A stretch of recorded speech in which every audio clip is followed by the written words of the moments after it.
You're a midwife, and what do you tell women about postpartum? How long is it different for every woman? How long is a woman in postpartum?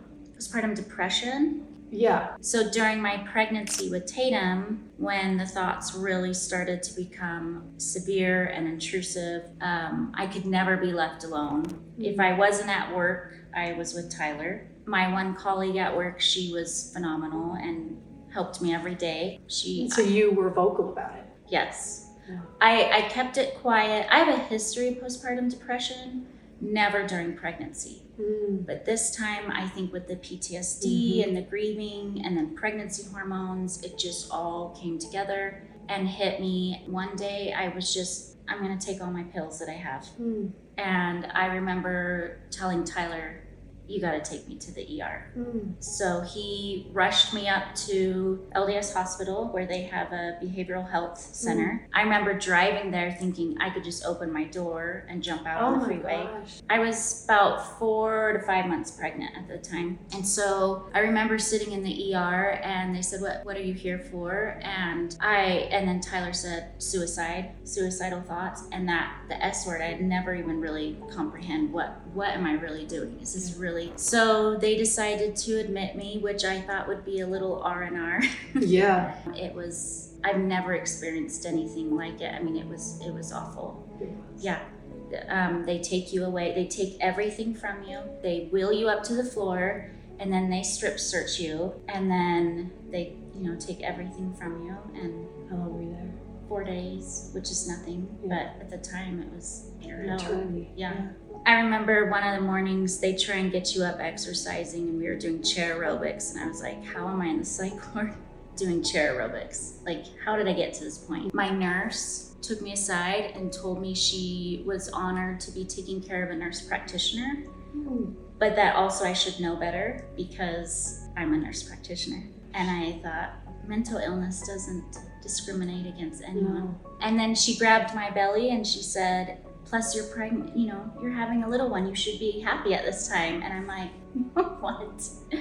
Visitor hours were from 6 to 7, so Tyler came up and visited me every day, and he was doing everything he could to get me out of there.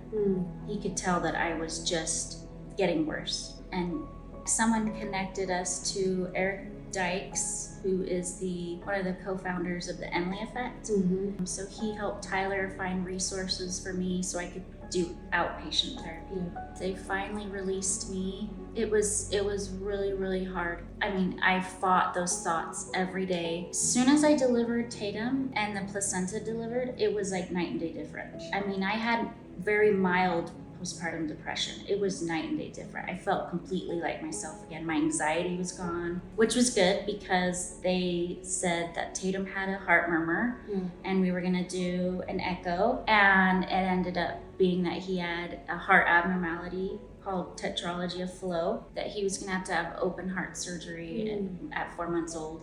And that they wanted us to really keep him calm because of his condition. Surgery went well. It was easy and routine. It was open heart.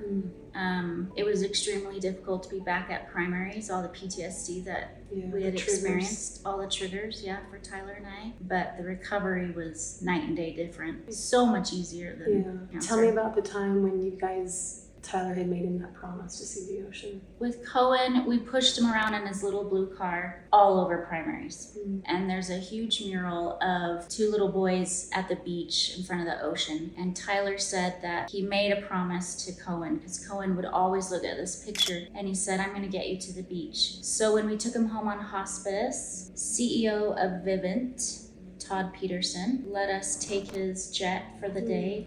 We took him to the beach, freezing cold, but he loved it. He ran to the ocean. It was almost like he recognized. He recognized the beach. So after all of this, you've lost Cohen, you have severe postpartum depression, you've admitted yourself into the psych ward. Like, how are you still here? What helped you stay here? Definitely my faith.